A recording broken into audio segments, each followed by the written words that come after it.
बजाओ बजाओ ज़रा झूम के बजाओ।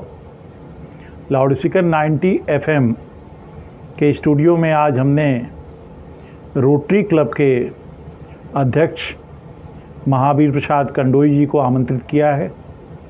महावीर प्रसाद कंडोई जी लंबे समय तक सिंचाई विभाग में कार्यरत रहे हैं और 2011 में आपने एज ए चीफ इंजीनियर आपने सेवानिवृत्त हुए। उसके बाद भी आपकी सामाजिक सक्रियता बनी हुई है। आप रोटरी क्लब के 2 बार जनरल सेक्रेटरी रह चुके हैं, ट्रेजरार रह चुके हैं और इस समय 2024-25 के लिए आपको रोटरी क्लब का अध्यक्ष चुना गया है। आप बहुत ही सकारात्मक प्रवृत्ति के व्यक्ति हैं। कुछ न कुछ समाज के लिए करना, रचना आपकी प्रतिभा में है। आपने इंजीनियरिंग की पढ़ाई की थी और इंजीनियरिंग की पढ़ाई के बाद बहुत सारी चीज़ों में आपकी एक्सपर्टाइज़ भी है। ये रामकृष्ण विवेकानंद मिशन के आप वाइस प्रेसिडेंट हैं और इंटरनेशनल एक्सपर्ट्स ऑफ पंप्स उससे भी आप उसके एक्सपर्ट्स हैं। मदन मोहन मालवीय प्रौद्योगिकी कॉलेज की बोर्ड ऑफ स्टडीज़ के आप मेंबर हैं। सेंट एंड्रूज कॉलेज से भी आप जुड़े हुए हैं और आपने पिथौरागढ़ में भी एक बहुत महत्वपूर्ण प्रोजेक्ट पे काम किया था। तो आज हम अपने स्टूडियो में लाउडस्पीकर 90 FM के दर्शकों और श्रोताओं की ओर से कंडोई जी का हार्दिक अभिनंदन करते हैं। आज रोटरी क्लब एक समाज में बदलाव का भी ये क्लब माध्यम बनते हैं। बहुत सारी क्लब की सामाजिक गतिविधियां रहती हैं समाज के लोगों के लिए। तो रोटरी क्लब 1905 में पॉल हैरिस एक पेशेवर वकील थे। इन्होंने शिकागो में इसकी स्थापना की थी अमेरिका में और तब से ये संगठन पूरे अंतर्राष्ट्रीय स्तर पर सक्रिय है। गोरखपुर में भी बहुत सारे डॉक्टर्स, CA, दूसरे प्रोफेशनल्स भी आपसे जुड़े हुए हैं। आपको आमंत्रित करने का मकसद ये भी है कि आप एक प्रतिभाशाली इंजीनियर रहे हैं और आपने जैसी जीवन यात्रा शुरू की, आपकी जीवन यात्रा से जो समाज के जो नौजवान हैं वो भी एक प्रेरणा ले सकते हैं। तो हम कंडोई जी से बहुत सारे रोटरी क्लब, उससे जुड़े रोटरी क्लब के योगदान और उनके क्या कार्यक्रम चल रहे हैं और कंडोई जी ने अपनी जीवन यात्रा शुरू की और यहाँ तक आगे आए, तो वो कैसे यहाँ तक पहुँचे इस पर भी हम इनसे बातचीत करेंगे। तो कंडोई जी, हम लोग बातचीत का सिलसिला शुरू करते हैं। पहली बात कि आपको रोटरी क्लब का अध्यक्ष चुने जाने के लिए 2024-25 के लिए लाउडस्पीकर 90 FM की ओर से बधाई। आप अपने क्लब के बारे में बताएं कि आप सामाजिक कौन कौन से कार्य कर रहे हैं इस समय। रोटरी संगठन के बारे में मैं इतना बताना चाहूँगा कि जैसे आपने बताया 1905 में इसकी स्थापना हुई और ये विश्व का सबसे बड़ा संगठन है। 227 देशों में इसकी यात्रा है। रोटरी क्लब गोरखपुर की स्थापना सन 1946 में हुई है। इस साल ये क्लब अपने 79th ईयर में है और इस क्लब का बहुत लंबा गौरवशाली इतिहास रहा है। जहाँ तक रोटरी के उद्देश्य का सवाल है, रोटरी की प्रारंभिक शुरुआत फेलोशिप यानी एक दूसरे से मित्रता से हुई थी और 4 आदमियों ने इसकी शुरुआत की थी। पॉल हैरिस के साथ 3 आदमी और थे। वो बारी बारी से एक दूसरे के घर बैठक किया करते थे, बाई रोटेशन चूँकि बैठक किया करते थे। इस क्लब का नाम बना रोटरी क्लब। धीरे धीरे इसका विस्तार शिकागो से अमेरिका के और शहरों में हुआ, अमेरिका से इसका विदेशों में हुआ और भारत में सबसे पहले ये कलकत्ता में आया। कलकत्ता से जो है लखनऊ रोटरी क्लब बना और लखनऊ शाखा ने गोरखपुर रोटरी क्लब को चार्टर 1946 में दिया है। देखिए, रोटरी क्लब ने 1917 में रोटरी फाउंडेशन बनाया और रोटरी फाउंडेशन का उद्देश्य था सेवा करना। इसने पहले 6 एरिया ऑफ फोकस थे: peace, world peace, basic education, literacy, maternal and child health, environment, और ये ऐसा करके 7 एरिया ऑफ फोकस थे जिस पर काम किया। रोटरी का सबसे उल्लेखनीय उपलब्धि विश्व में पोलियो का उन्मूलन रहा। ये हम लोगों ने 2000 में शुरू किया और फिलीपींस में, और फिलीपींस से शुरू करके दुनिया के हर देश में बच्चों को हम लोगों ने रोटरी ड्रॉप पिलाई।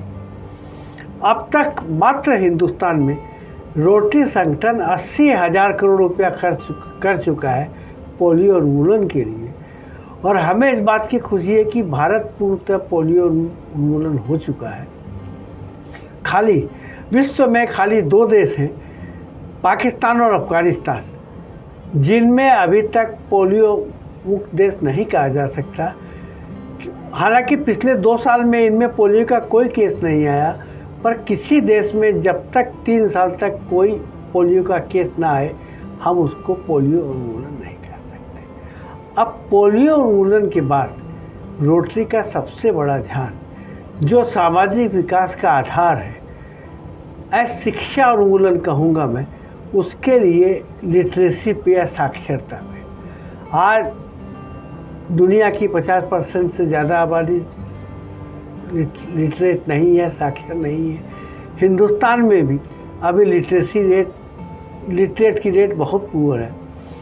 तो हम लोगों का बेसिक इम्पोर्टेंस या ध्यान इस बात पे है कि लोगों को कम से कम हम लोग इतना साक्षर कर दें कि वो अपना भला बुरा पहचान सके। हम उनको उच्च शिक्षा न दिलवा पाएँ, पर हम लोगों ने अपना अनुभव में पाया है।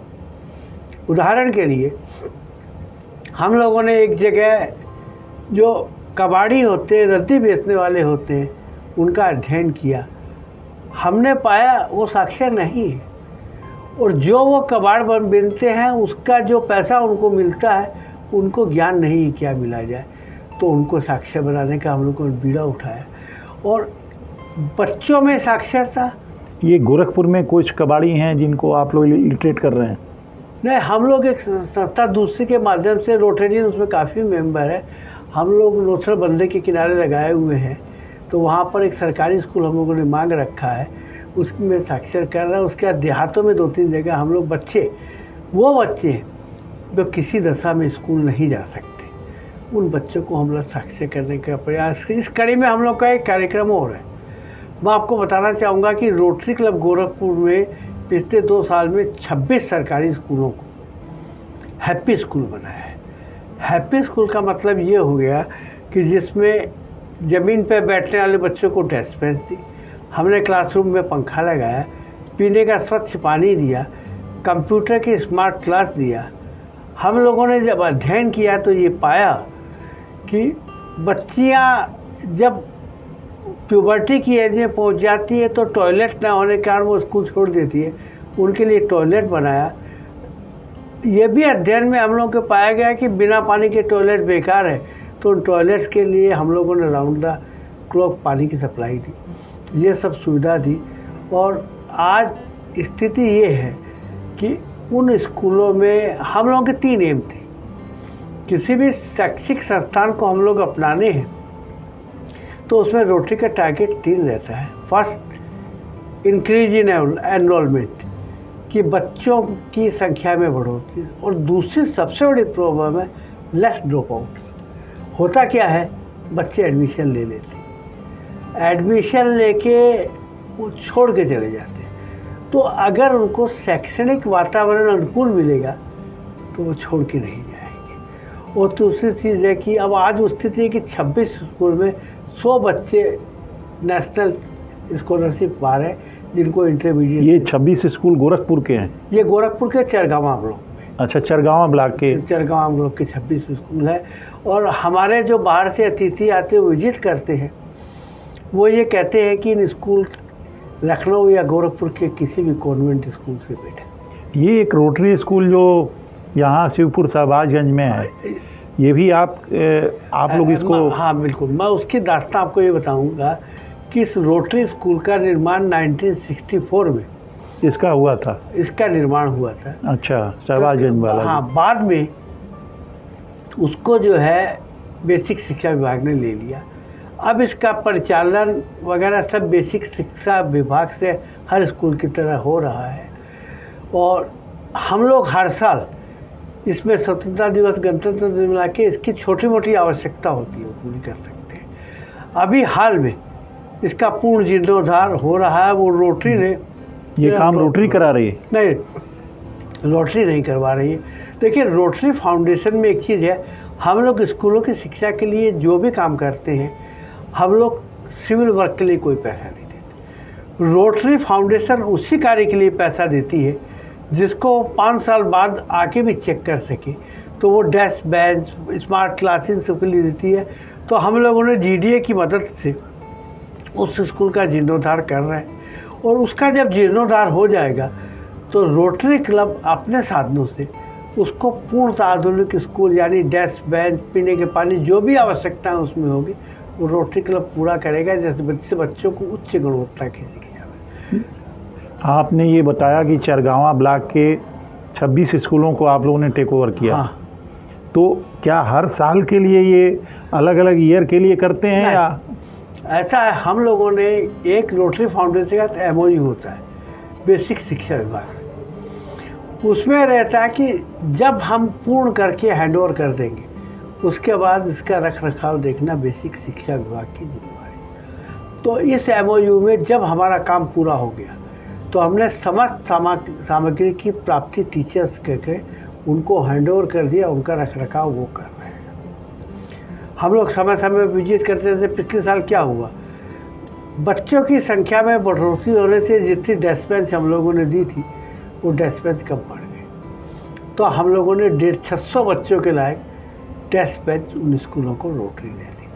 हमने अनुरक्षण, हालांकि परिचालन BSA को दे दिया, पर समय समय पर जाकर हम बात करते रहते हैं कि रोटरी ने जो कार्य किया उसका इम्पैक्ट क्या है, उसका फ़ायदा क्या है। हेल्थ के सेक्टर में हम लोगों ने गोरखनाथ चिकित्सालय को 1 करोड़ रुपए के इक्विपमेंट दिए थे, जिसमें एक अल्ट्रासाउंड की कलर डॉपलर मशीन दी थी।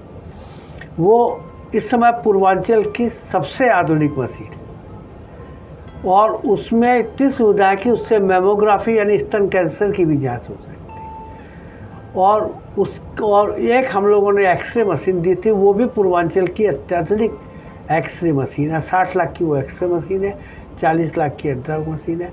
अभी हाल के दिनों में हमारे ऑडिटर आए थे तो पता ये चला कि वो मशीनें अपनी 150% कैपेसिटी से काम कर रही है।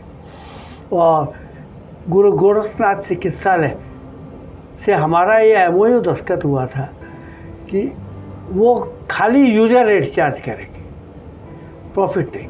जो उनका बिजली पे, टेक्नीशियंस पे, डॉक्टर पे खर्चा हो, उसका लम सम जो है चार्ज करेंगे। उससे बहुत लाभ हो रहा है। और इस कार्य को चेक करने के लिए उपकरण लगने के 3 साल बाद, देखिए फाउंडेशन किस तरह से अपने पैसे को हिफाजत करता है। 3 साल बाद एक ऑडिटर आए, उन्होंने देखा, उन्होंने सब देखा, कितने केस मशीन ने किए, कितनी भी की। और आपको जान के आश्चर्य होगा कि जब इन्होंने चेकिंग की तो हमको और गोरखनाथ के डायरेक्टर को कमरे में मतलब कर दिया। खाली टेक्नीशियन से खाली एक चीज़ पूछी कि तुम्हारी मशीन 3 साल में कितनी बार खराब। जो उसने कहा एक बार भी खराब हुई तो वो संतुष्ट होकर चले गए। कि रोटरी का उद्देश्य है कि पैसे का समुचित लाभ कम्युनिटी को। तो एक तो आपका एजुकेशन का क्षेत्र हो गया, एक हेल्थ हो गया। और हेल्थ में क्या काम कर रहे हैं? हेल्थ में देखिए, हेल्थ में बेसिकली हम लोग क्या है, हम लोग के क्लब में 40 के लगभग डॉक्टर हैं। तो हम लोग समय समय पर कैंप लगाते हैं और उसमें हम लोग का मेन ध्यान, देखिए जटिल बीमारियों को हम संज्ञान में नहीं लेते, पर जनरल से ब्लड प्रेशर। और एक हम लोगों का मेन इम्पोर्टेंस रहता है कि बच्चियों में एनीमिया की रक्ताल्पता की पोजीशन क्या है। उसके लिए बच्चों को मौके पे आयरन डालते हैं, एनीमिया की टेस्टिंग करते हैं। इस साल का हमारा लक्ष्य जो सबसे महिलाओं के साथ सबसे जटिल बीमारी है ग्रीवा के कैंसर या सर्वाइकल कैंसर में। अभी जुलाई में मेरा पीरियड शुरू हुआ है, उस पर हम लोग कार्य करेंगे। उसके लिए हम लोग जिस उम्र के बच्चे उनको 200 बच्चों को टीकाकरण करेंगे। उसके अलावा मेंस्ट्रुअल हाइजीन पे अवेयरनेस के कैंप हम लगाएंगे। उसमें हमारे क्लब के गायनेकोलॉजिस्ट रहेंगे। वो गायनेकोलॉजिस्ट महिलाओं से उनकी समस्या पूछेंगे, और जब हम लोग ये कार्यक्रम शुरू करते हैं महिलाओं की समस्या, तो हमारा कोई पुरुष सदस्य नहीं मौजूद रहता। वो उनकी समस्या पूछेंगे, उनको इलाज बताएंगे और उनको सामान्यतः मासिक धर्म स्वच्छता की तरह जानकारी देंगे, क्योंकि गर्भाशय की कैंसर का वही कारण जी। इसके अलावा हम लोग समय समय पे, जैसे अभी हम लोगों ने गंगोत्री देवी में नर्सेज की ट्रेनिंग का प्रोग्राम लगाया था। एक्चुअली सेवा कार्य में सबसे डिफ़िकल्ट काम होता है लाभार्थियों को पहचानना, कि हम ये पहचानें कि किस आदमी को हमारी ज़रूरत है। इसके लिए रोटरी ने एक बहुत बढ़िया वो कर रखा है। रोटरी कहीं भी कोई प्रोजेक्ट शुरू करने के पहले कम्युनिटी असेसमेंट सर्वे करवाती है। देखिए, दो चीज़ है। एक होता नीड असेसमेंट। उदाहरण के तौर पे हम किसी स्कूल में गए, उन्होंने कहा हमको 40 बेंच चाहिए, 40 डेस्क चाहिए, टॉयलेट चाहिए। वो आवश्यकता की स्टडी हो गई, पर उससे रोटरी संतुष्ट नहीं है। रोटरी कहता है कम्युनिटी को क्या चाहिए। अगर वो हमसे पूछता है कि कम्युनिटी का आप स्कूल अडॉप्ट करते, क्या वहाँ पर सब आवश्यक सुविधाएं हैं, आपने असेस किया, तो रोटरी का प्रेफरेंस ये रहता है कि कम्युनिटी की जो सबसे ज़रूरतमंद आवश्यकता हो उसको रोटरी करती है। ये रोटरी का उद्देश्य रहता है। उसके अलावा एनवायरनमेंट के क्षेत्र में हम लोग प्लांटेशन करते हैं, पर प्लांटेशन में रोटरी क्लब एक बात की बहुत सावधानी लगता है कि हम लोग इंस्टीट्यूशनल प्लांटेशन करते हैं। यानी हम लोग किसी स्कूल को लेंगे, उसके अंदर प्लांटेशन करेंगे, ताकि हमको ये सुनिश्चितता रहे कि जो पेड़ हम लगा रहे हैं उसके सुनिश्चित की देखभाल हो। और हमारे क्लब के पूर्व अध्यक्ष इस बात की बधाई के पात्र है कि पिछले 4 साल में हमने जहाँ भी पौधारोपण किया 100% पौधे आज भी सुरक्षित। इस बार किस स्कूल को आप लोगों ने प्लांटेशन के लिए टेक ओवर अभी किया? हम लोगों ने चयन नहीं किया जी, पर हम एक वो मतलब वाटिका लगाने की सोच रहे हैं। Madan Mohan Malaviya university of technology कहते हैं जी। उसमें, मुझे नाम याद नहीं आता। एक नया कंसेप्ट आया है छोटे में जंगल का निर्माण करना, तो वो वाटिका Madan Mohan Malaviya university of technology, क्योंकि मैं वहाँ का पुरातन छात्र हूँ। उसके अलावा गंगोत्री देवी विश्वविद्यालय और एक IDPS, जो हमको इस बात की सुनिश्चितता देगा कि मेरे यहाँ लगाए हुए पौधे सुरक्षित रहेंगे। और एक बात और बताऊँ, रोटरी क्लब की खासियत ये है कि रोटरी क्लब जहाँ पौधा लगाता है, हर साल वहाँ कोई न कोई छोटा प्रोग्राम करके रोटेरियन को देख के हम लोग सुनिश्चित कर लेते कि हमारे पौधे सुरक्षित है या नहीं, क्योंकि खाली आंकड़ों के लिए हम लोग पौधे नहीं लगाते। उसके अलावा एक बार इस साल मेरी अवधि में एक प्लान और है कि एनवायरनमेंट में पौधाकरण का एकमात्र फ़ायदा होता है कि हम कार्बन डाइऑक्साइड जो रिलीज होती है उसका एब्जॉर्प्शन करके वातावरण को साफ रखें।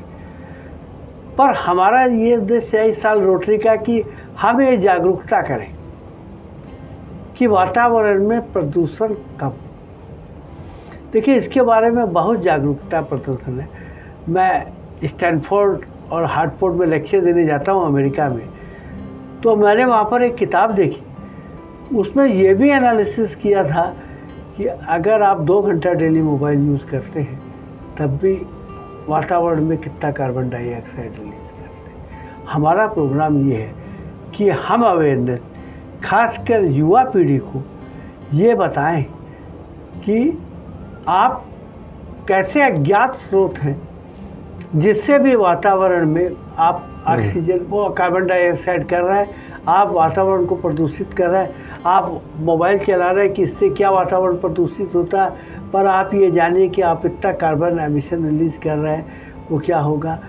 उसके अलावा हम एक संस्था है पेट्रोलियम कंजर्वेशन रिसर्च एसोसिएशन, उसका एक स्लोगन है, बहुत प्यारा स्लोगन है, when you can use two wheeler never use four wheeler, two wheeler never use four wheeler, when you can use two wheeler never use cycle.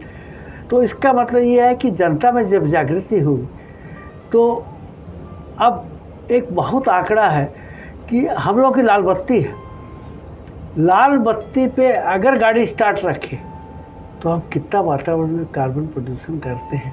तो हम प्रयास में हैं नगर निगम से वार्ता करके जो ट्रैफिक का रस रहते हैं उन चौराहे पे हम लोग एक रोटरी क्लब के लिए परमानेंट प्लेकार्ड लगाएं कि आप किस प्रकार वातावरण को साफ रखने में सहयोग कर सकते हैं छोटी छोटी चीज़ों के माध्यम से, क्योंकि देखिए बूंद बूंद से घट बढ़ता है।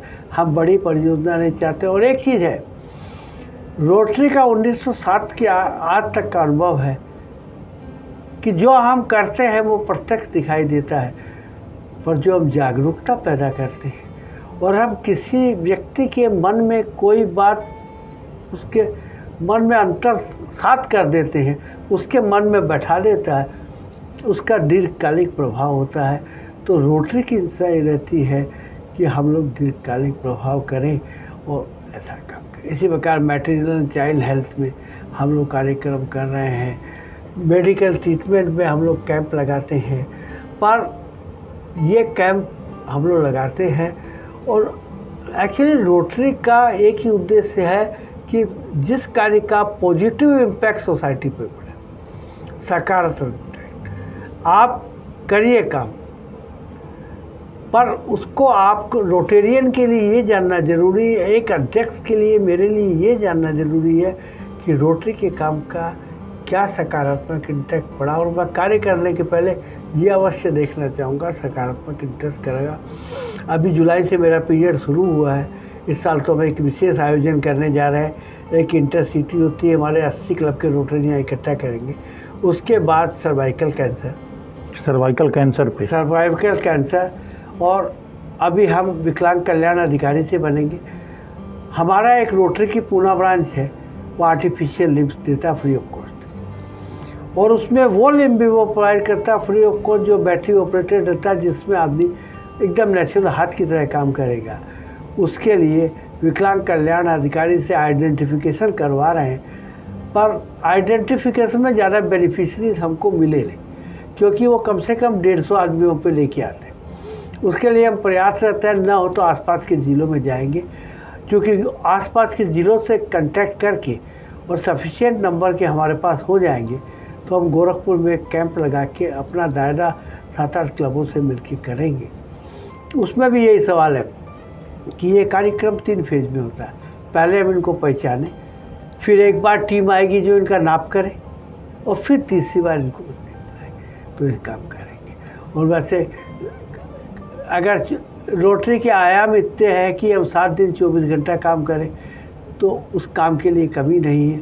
और मैं बताऊं, हमारे देश में रोटरी जैसे संगठन की इसलिए आवश्यकता है कि हम लोगों को रोटरी में एक चीज़ सिखाई जाती है कि रोटेरियन बनने के पहला आदेश ये है कि आप संवेदन बने। आप जब तक सही रोटेरियन नहीं है, जब तक आपके मन में संवेदना नहीं है, आप अगर दुखी को देख के दुखी नहीं होगे, आप पीड़ित को देख के पीड़ित नहीं होगे, तब तक आप संवेदनशील नहीं कहलाओगे और तब तक सच्चे रोटेरियन नहीं बनोगे। यही भावना। आपका जुड़ाव रोटरी क्लब से कब हुआ? देखिए, मैं ट्रांसफरेबल पोस्ट पे था। अगर मैं एक क्लब में कंटिन्यू, अगर मेरा टुकड़ों में किया जाए तो मेरा 31 साल का रोटरी का अनुभव है। पर कंटिन्यूस हुआ जब लखनऊ, पर मैं 31 साल में, देखिए 2009 में मैंने लखनऊ राजधानी में ज्वाइन किया, 2005 में, और अब मुझे 19 साल रोटरियन हो गया। ये पीरियड मेरा कंटिन्यूस है। और तो मेरा रोटरी से जुड़ाव क्यों? क्योंकि जब पल्स पोलियो का हम कार्यक्रम देखते थे और जब देखते थे रोटेरियन कंधों पे जाके ड्रॉप पिला रहा है, और समाज के ऐसे लोग जो कभी निकलते नहीं, वो घर घर जाके रोटेरियन पिला रहा है। मैं आपको बताऊं, दुनिया में एकमात्र ऐसा संगठन है जिसमें कुछ देशों में, मैं देशों का नाम नहीं, जहाँ पर ऑर्थोडॉक्सी बहुत ज़्यादा थे, हमने अपने 300 वॉलंटियर पोलियो ड्रॉप पिलाने में खोए, क्योंकि जब वो पोलियो ड्रॉप पहुँचे दकियानूसी लोगों ने उनको मार डाला। अरे तो ये हमें गर्व है कि हमारे वॉलंटियर। जब मैं पहली स्कूल में गया तो मुझे प्रिंसिपल साहब ने कहा कि साहब यहाँ के लोग बड़े उज्जट हैं, यहाँ आप कोई सामान मत लगाइए, लोग तोड़ देंगे। तो मैंने एक चीज़ कहा, मैडम सभ्य को तो सभी सुविधा देता है, जो नहीं है उसी काम करना, यही रोटरी का कार्यक्रम है।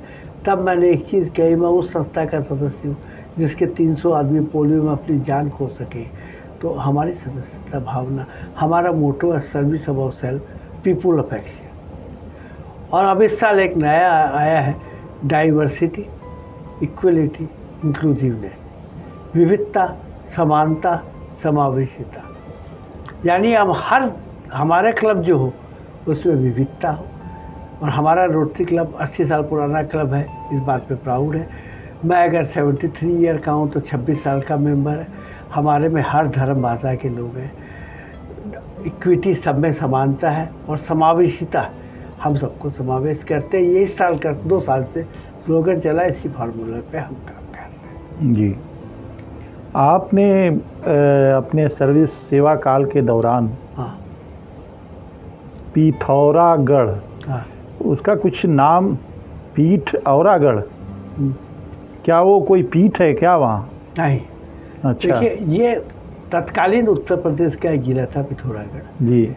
इसकी तिब्बत से, नेपाल से और बॉर्डर दिशाएं मिलती है। ये एकदम रिमोट का डिस्ट्रिक्ट है। और यहाँ पर क्या, जो छोटे छोटे नाले हैं उन पे लघु जल विद्युत परियोजना का कंसेप्ट है।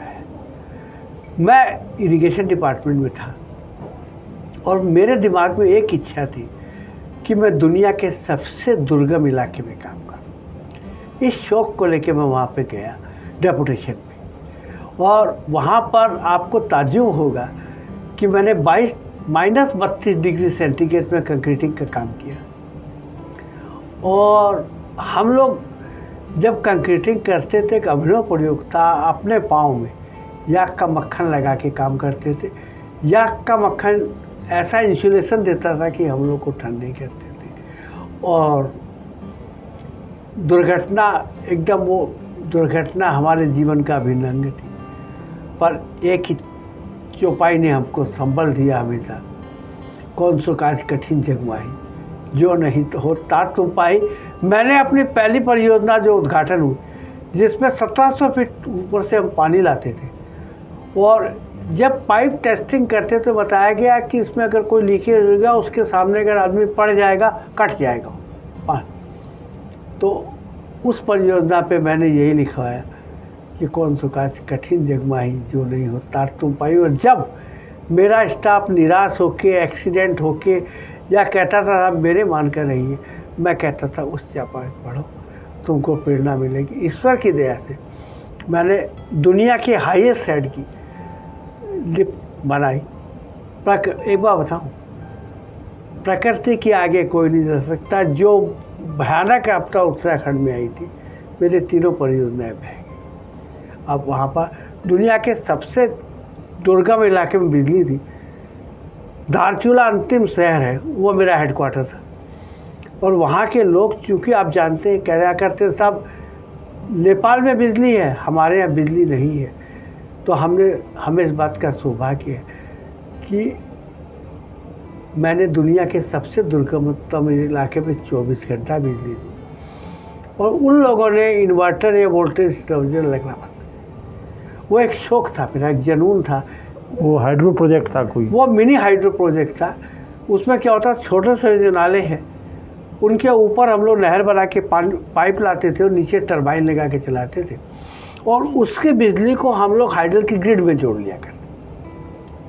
क्योंकि उस कारपोरेशन का उद्देश्य था हम जनरेशन करेंगे, डिस्ट्रीब्यूशन नहीं करेंगे। तो हम लोग हाइडल को देते थे बिजली, हम लोग हाइडल को, बिल हमारा था वो हाइडल से उतने पैसे ले लिया करते थे। वो एक जानते हैं उसका, मैं आपको थोड़ा, कोई बस नहीं चलती थी। मैं जहाँ पर रात को हाल्ट करता था उसके 120 किलोमीटर तक बिजली नहीं थी। 120 किलोमीटर तक पेट्रोल पंप नहीं था, और मैं गाड़ी से आता था तो गाड़ी वापस 10 दिन तक इसलिए रुकता था कि वापस पिथौरागढ़ जाऊंगा, तब पेट्रोल मेरे पास नहीं है। जनरेटर मेरा स्टाफ वहाँ चलाता था शाम को 1 घंटा बाद, जिसमें हम लोग खाना पीना खा के सो जाते। तो ये एक शौक था सबसे दुर्गम स्थान करवाने का। और वैसे मेरा मेन क्षेत्र पानी का है, मैं पंप में एक्सपर्ट हूँ, और दुनिया का सन 1984 में मैंने वो एशिया का सबसे बड़ा पंप जिसमें 1200 हॉर्स पावर की मोटर लगती है वो मैंने इंस्टॉल किया। उस मोटर का वोल्टेज 11,000 वोल्ट था।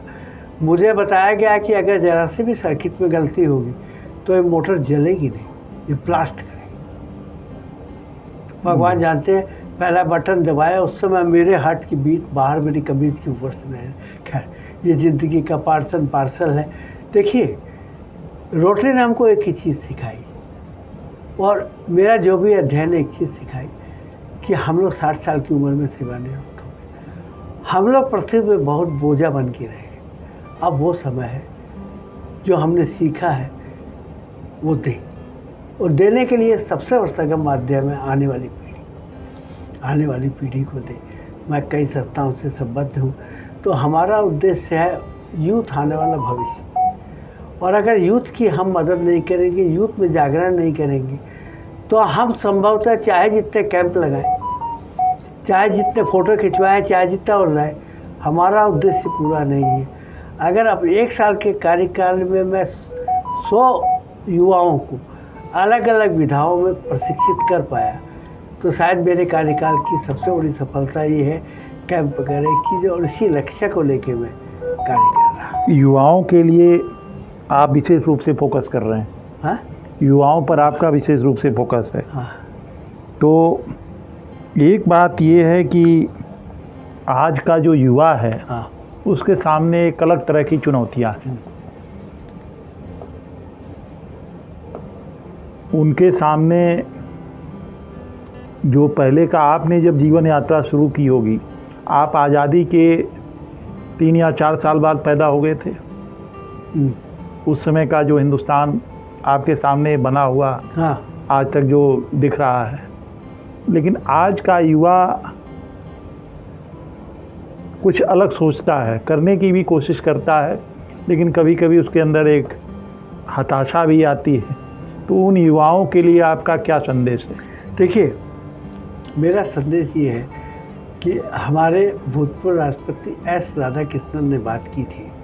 उन्होंने किताब लिखी थी क्राइसिस ऑफ फेथ। वो इतने दूरदर्शी थे कि उन्होंने इस समय को पहले ही आंकलन कर लिया था कि आज युवा के सामने सबसे बड़ी पीढ़ी है कि विश्वास करे तो किस पे करे समाज। देखिए, भगवान कृष्ण गीता ने लिखा है कि समाज के जो अग्रणी पुरुष जो आचरण करते हैं वही बाकी लोग करते हैं। तो युवा को लिए मेरा एक ही संदेश है कि आप अपना एक आदर्श बनाइए, और अगर हम जैसे हम लोग पहले के पढ़े हुए हैं कि जो हमारे समाज में हमारे संस्कृति ने बहुत ऐसे लोगों को बनाया है, स्वामी विवेकानंद, स्वामी राधाकृष्णन, जो कि एक आदर्श स्थापित होते हैं, उनके बारे में अध्ययन करें, उनके चरित्र से मार्गदर्शन लें।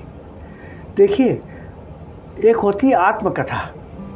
आज के इस इलेक्ट्रॉनिक युग ने आत्मकथा पढ़ने का प्रचलन बच्चों में ख़त्म कर दिया। जब हम महापुरुषों की आत्मकथाएं पढ़ेंगे तो हमको वो चीज़ सिखाएगी कैसे वो आगे बढ़े, कैसे उन्होंने जीवन की जटिलताओं से संघर्ष करके जो कुछ पाया वो बने। तो हम तो उनको ये देना चाहेंगे कि आप किसी को बनाओ, एक अपने को आदर्श बनाओ।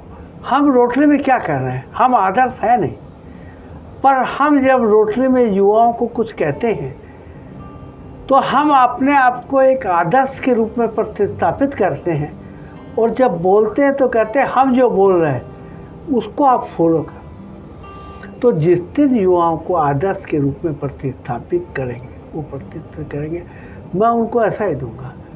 देखिए, संघर्ष जीवन की रास्ता है, निराशा आशा दूंगी वो है। और एक मैं आपको और बताऊं कि आजकल योगा का बहुत प्रचलन है, आसन प्राणायाम सब बता देते। एक पतंजलि के योग सूत्र में एक चीज़ है, अपरिग्रह। आपको ताज्जुब जान के होगा कि उस अपरिग्रह को विदेश के लोगों ने अपना लिया है। वहाँ पर एक मिनिमलिस्टिक सोसाइटी है, मैं भी उसका मेंबर हूँ। कहता आवश्यकता से अधिक कोई चीज़ मत करें, ना कपड़ा ना बर्तन है। तो आप अपरिग्रह को अपनाओ, आप अपरिग्रह को अपनाओ, अपनी आवश्यकता को सीमित रखो और हमारे जो पुराने विचार हैं उनको अपनाओ। वो बहुत उत्तम विचार है। हम लोग क्यों सर्वाइव कर गए? इतनी संस्कृति आई, सत्य मिट गए। हमारे पूर्वजों की एक शिक्षा थी। और दूसरा मेरा सबसे बड़ा सिद्धांत है कि व्हाट्सएप यूनिवर्सिटी को न भूलो। उसमें जो तथ्य आते हैं उस तथ्य का कोई आधार नहीं होता। अगर अभी कोई खबर, क्योंकि वो आदमी को ब्लैंक कर देती। हम आपको बताएं, आजकल मीडिया के थ्रू पढ़ाई हो रही है। अमेरिका में मीडिया के थ्रू पढ़ाई को चेंज कर दिया। क्यों? क्या स्टडी पाएगी? देखिए आज के युवा को लेकर, जब टीचर आपका पढ़ाता है तो वो इस स्पीड से पढ़ाता है कि कमज़ोर बच्चा अच्छा बच्चा भी समझ ले। बच्चों से उसकी आँख का इंटरेक्शन होता है। जब आप इलेक्ट्रॉनिक्स में आते हो तो एक स्पीड से वो पढ़ाता जाएगा। तो इन सब चीज़ों को अपना के मॉडर्न कल्चर बड़ा अच्छा लगता है। कंप्यूटर, हम लोग पहले स्लाइड रूल लोग सबसे डिज़ाइन किया करते थे। हम लोग को एक डिज़ाइन करने में 3 दिन लगता। अब कंप्यूटर में डाटा डालो 3 दिन। ठीक है, कंप्यूटर फास्ट हो गया, इकोनॉमिकल हो गया, पर बेसिक स्किल डेवलपमेंट होगा। तो बच्चों कहते हैं अपने प्रतिभा को निखारो, अपने प्रतिभा को निखारो। और देखिए, हमारे पूर्वजों ने एक जीवन का चतुष्पदी मार्ग निकाला था। उसमें 4 आश्रम थे। ब्रह्मचर्य आश्रम, उसके लिए उन्होंने हठ योग किया था। गृहस्थ आश्रम, उसके लिए उन्होंने कर्म योग किया था। संन्यास आश्रम और वो वानप्रस्थ आश्रम। संन्यास आश्रम में उन्होंने भक्ति योग किया था। तो अगर आप गृहस्थ आश्रम में, तो आप उसी को फॉलो करो, पुराने तरीकों को अपनाओ। उसका खाली अपने शिक्षा पे ध्यान रखो, शरीर गठन पे ध्यान रखो, जो कि मेरे गुरु विवेकानंद जी ने कहा। क्योंकि अगर आप शक्तिहीन नहीं बनोगे, आप शक्तिशाली नहीं बनोगे, आप कमज़ोर नहीं बनोगे, तो आत्मसम्मान, आत्मसंकल्प निश्चित करो। एक चीज़ निश्चित जान लो, जो मैंने पहले चौपाई की थी, वो अपने हृदय में हृदय साथ कर दो। कौन सो काज कठिन जग में है, जो नहीं हो तात तुम पाई। डाइवर्सिटी पे मत जाओ, जीवन का एक लक्ष्य बनाओ, उस लक्ष्य पे चलो। और कोई चीज़ नहीं है जो लक्ष्य पे सफलता नहीं मिलेगी। हम भी जब आए थे, हमारे माता पिता 3 क्लास पढ़े हुए थे, इंजीनियरिंग लिया, पर हमने कहा हमको इंजीनियरिंग बना। और जब हम लोग पढ़े तो हम लोग को इतना आत्मविश्वास था कि दुनिया के किसी इंजीनियर से कम नहीं। यही कहूँगा। आप राजस्थान से मूलतः आते हैं? एक्चुअली हम लोग राजस्थान को ओरिजिनल लेवल पर, हमारे फादर 65 में आए थे। उन्होंने यहाँ पे वसा किया। जिन भाषा में मारवाड़ी बोलते हैं वो हम लोग बोलते हैं। और हम लोग को तो पीढ़ी का दृश्य ये रहा है कि हम लोग बाहर जाके दूर दराज के इलाके में सबसे आके बिजनेस किए हैं। पर यह कोई एक वो विशेषता नहीं है, ये हर आदमी ठाने, हर बच्चा ठाने। और देखिए, अगर आप कमज़ोर हो गए, देश कमज़ोर हो जाएगा। देश कमज़ोर नहीं होगा, हमारी संस्कृति कमज़ोर होगी। और संस्कृति कमज़ोर होगी तो किसी देश की प्रगति का नैतिक आधार उसकी संस्कृति होती है, जो उनको ईंधन देती है प्रगति का। और अगर हमारी संस्कृति गिरेगी तो हमारे देश की प्रगति नहीं होगी। तो मैं तो एक ही चीज़ कहूँगा, संस्कारवान बनो, सुशिक्षित बनो, निराश बनो, आशावान बनो, ऊर्जावान बनो। यही मैं युवाओं के लिए संदेश देना चाहूँ। बहुत बहुत धन्यवाद। आपने आज जो बातचीत आपसे हुई, आपकी पूरी जीवन यात्रा के बारे में आपने यहाँ तक एक इंजीनियर होने के बावजूद आज भी आप सक्रिय बने हुए हैं, समाज को योगदान देते आ रहे हैं। तो हम ये कामना करेंगे कि आप एक अध्यक्ष के रूप में रोटरी क्लब को आप एक नई ऊंचाई पर ले जाएंगे। बहुत बहुत धन्यवाद। बहुत बहुत मैं भी FM 90 चैनल का धन्यवाद देना चाहता हूँ मुझे जी। स्टूडियो में आगमन के लिए। जी बहुत जी।